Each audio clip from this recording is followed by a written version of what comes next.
Alors bonjour à tous, c'est Puish. Aujourd'hui, on se retrouve pour, figurez-vous, pour un film, deux films, qui n'en forment qu'un seul, que j'attendais en fait particulièrement. J'attendais vraiment de voir la vision globale, complète de ces films, qui n'ont été finalement que des avant-goûts. Alors avant-goûts, on va y revenir évidemment, qui n'ont pas plu à beaucoup de monde apparemment.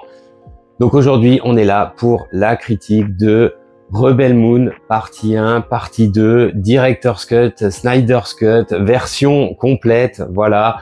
Donc en fait, Rebel Moon, voilà, le film en entier. Qu'est-ce que ça donne maintenant que Netflix s'est décidé à sortir les versions intégrales?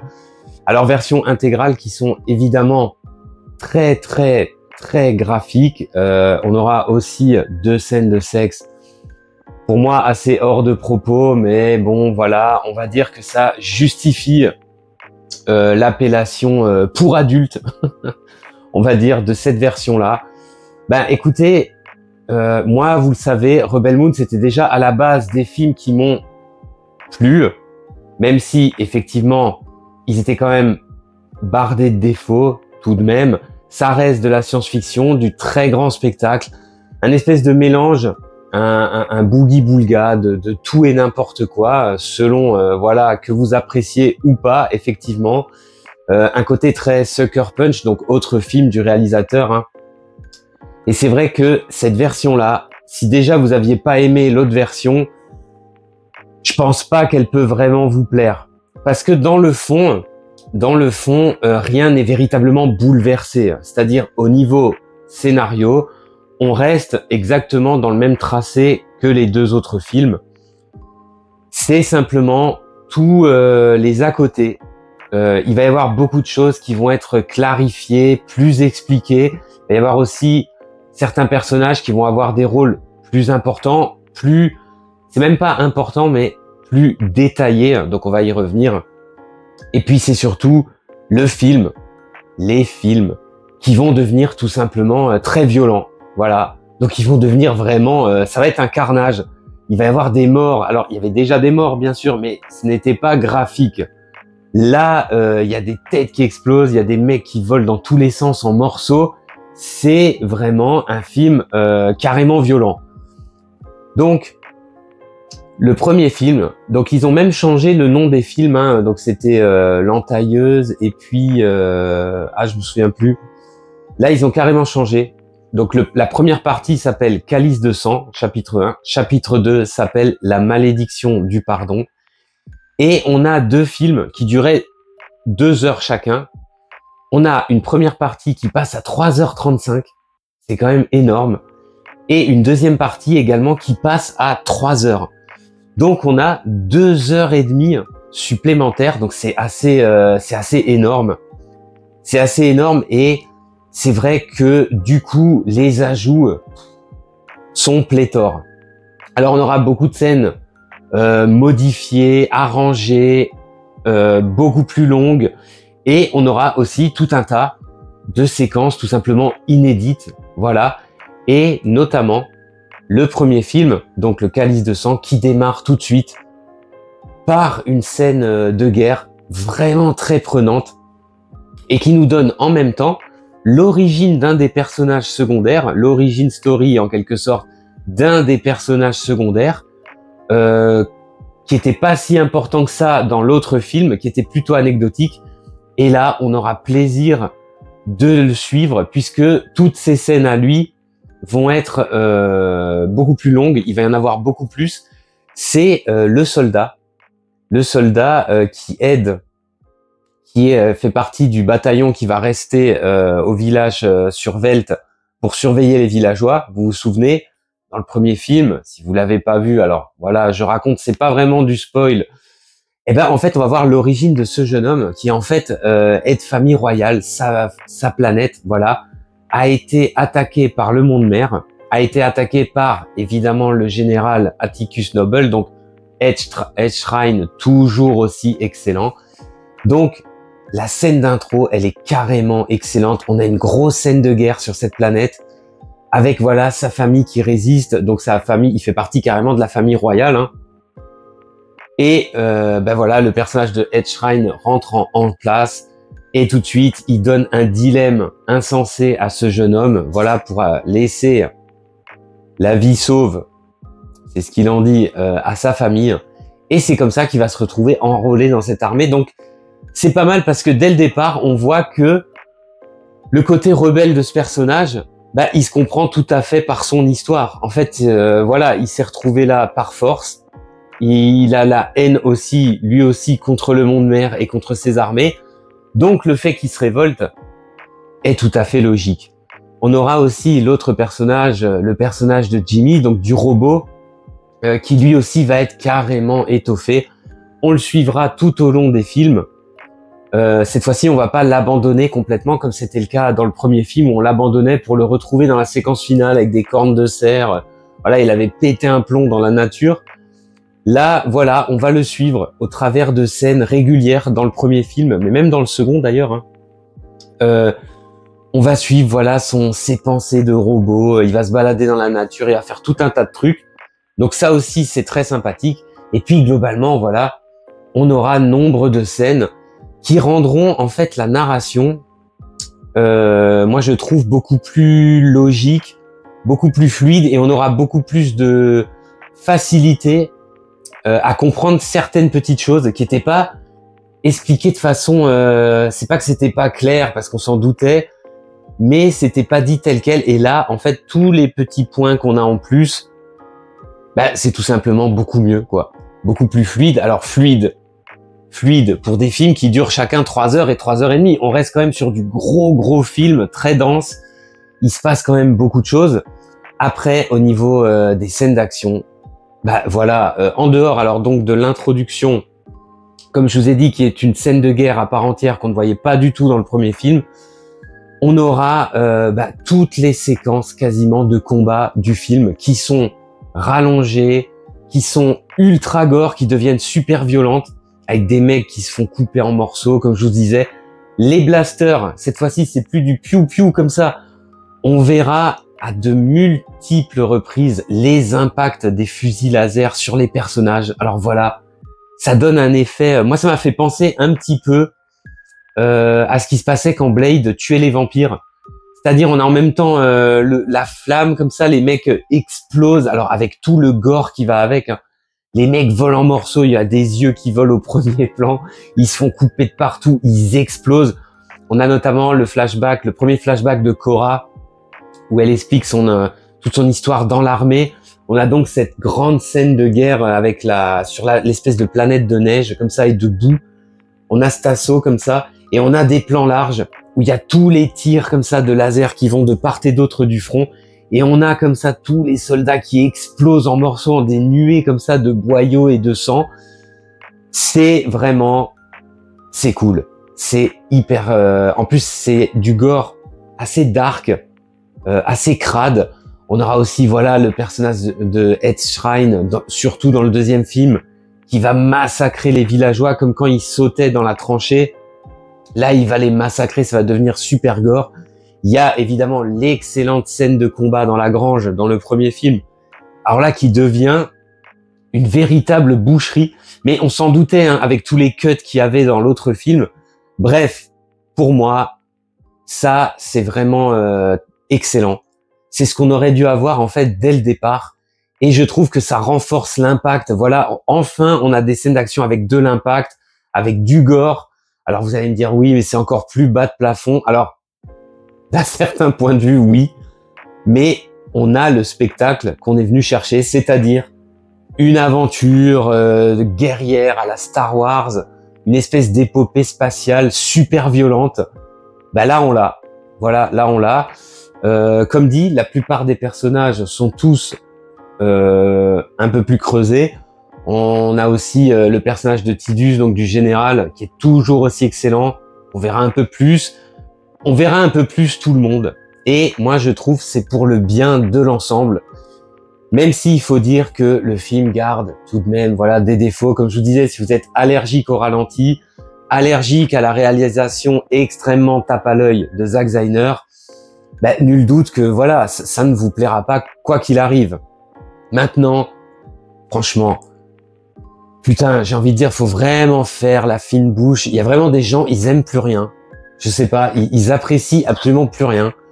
Parce que, quand même, c'est du très gros spectacle. La plupart des effets spéciaux, oui, même si dans le village, il y a un côté pièce de théâtre, comme dans le premier, hein, ça je le garde en tête. On a vraiment l'impression qu'ils sont devant un écran géant par moment, oui. Sinon, pour le reste, la plupart des effets spéciaux, des plans sont très beaux. C'est vraiment deux films où il vous restera en tête, mais des centaines de plans qui sont magnifiques. Le soldat qui se sacrifie comme ça dans la fin du premier film en sautant sur le vaisseau. Je vous disais, les plans larges des champs de bataille avec les mecs qui volent en morceaux. Les ralentis, voilà, en veux-tu, en voilà. Les images de l'arène. Alors, on n'a quand même toujours pas de combat dans l'arène, sur la planète des gladiateurs.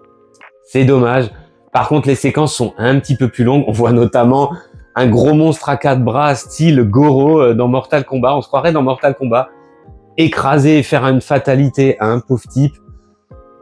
On aura globalement énormément de violence dans le film.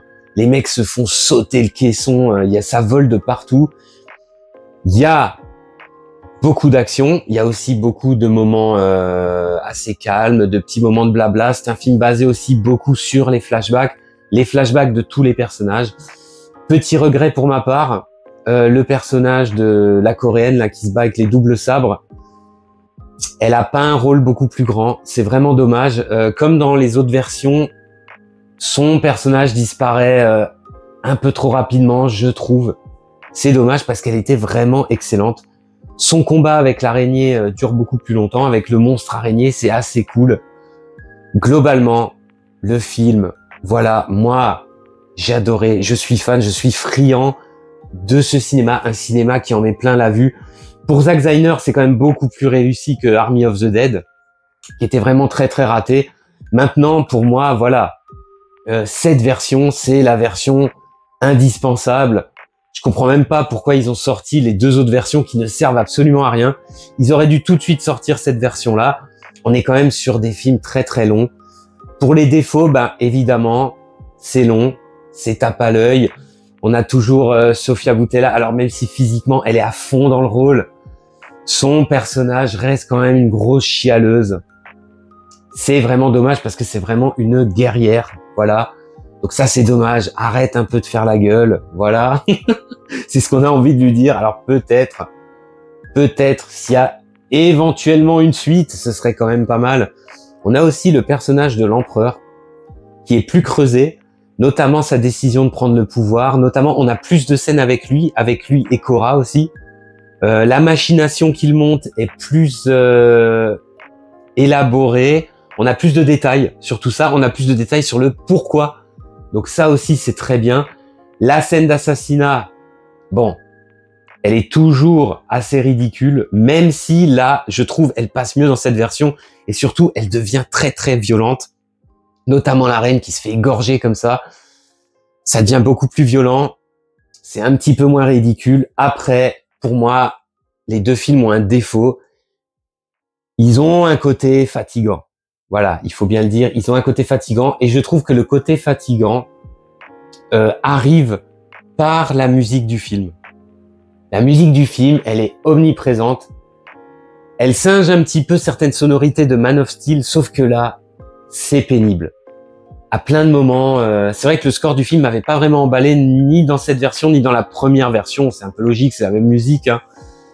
Elle est un peu trop omniprésente, elle est un petit peu trop balourde, quoi. Elle est trop forte, trop...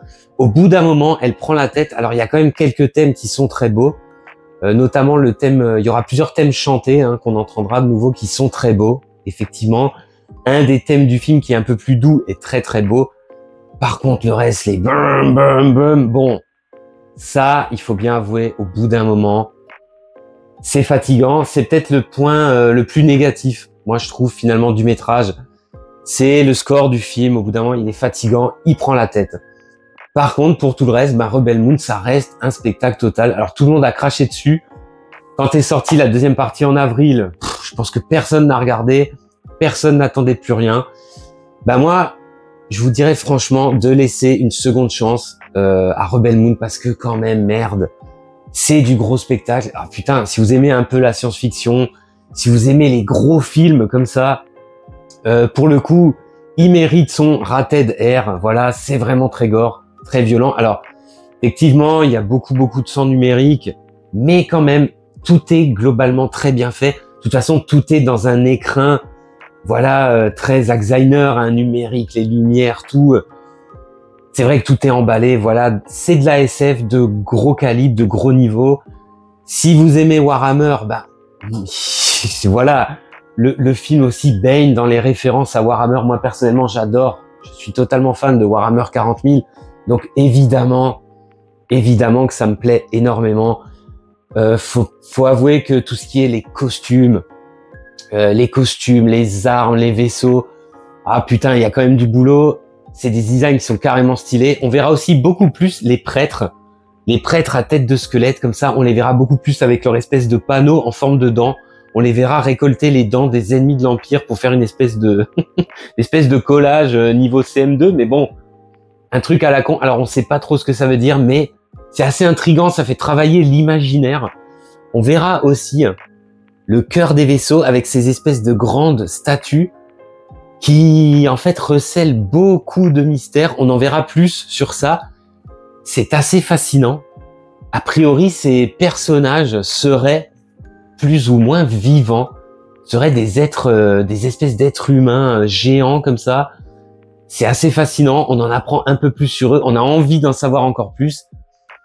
Également pareil pour la fin du film qui est vraiment excellente. La fin donc de la deuxième partie, hein, qui nous donne tout de même envie d'avoir encore autre chose. Une fin très l'attaque des clones, mais ça fonctionne avec voilà le méchant Basilarius, hein, finalement, qui lui reste en retrait pendant tout le film. Hein. Donc tout ça c'est pas mal. Moi globalement j'ai beaucoup apprécié, j'ai beaucoup aimé. Il y aurait énormément de choses à dire. Il y a tellement de plans qui sont sublimes dans le film. Quand le vaisseau comme ça arrive sur la planète, sort des nuages, les explosions en veux-tu en voilà, le combat final avec le vaisseau qui se casse la gueule, c'est vraiment très cool. Le méchant, Headshine, qui est vraiment, voilà, qui s'amuse comme un petit fou à faire une ordure de catégorie interstellaire, voilà, de catégorie spatiale, j'ai envie de dire. Les différentes planètes, tous les seconds rôles, tous les costumes, tout. Écoutez, il faut pas non plus tout cracher. Si vous savez pas quoi foutre, vous avez du temps à perdre, Rebel Moon, voilà.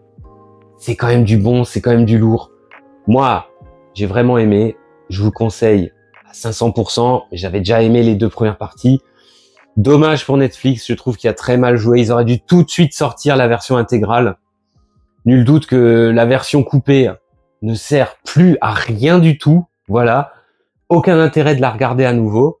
Surtout qu'elle est tronquée aussi au niveau histoire et voilà, des détails du scénario qui sont en fait indispensables, moi je trouve. C'est pareil, on n'a plus le résumé imbuvable qu'on avait au début du premier film. Voilà, là tout passe par la narration visuelle et par tout ce qu'on va voir des personnages. Donc c'est du bon, c'est du très très grand spectacle. C'est des films qui auraient largement, mais alors vraiment largement pu sortir au cinéma sans problème. Alors, évidemment, ils auraient pu sortir au cinéma, mais a priori, ils auraient fait un énorme bide.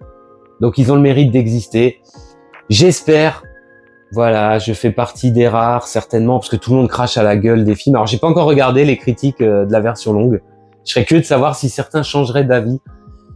J'espère sincèrement qu'il y aura une 3e partie. Bah oui. Parce que voilà, le méchant, il est plus ou moins sacré empereur. Enfin voilà, maintenant c'est lui, c'est le boss quoi, le Basilarius. Bah, on a envie de savoir ce qui va se passer après. La rébellion qui monte en puissance. Enfin voilà, on a envie d'avoir la suite quand même. Faut pas exagérer. C'est du très lourd, du très très bon. Moi j'ai beaucoup aimé. On va s'arrêter là. Et puis je vous dis à plus pour de prochaines critiques.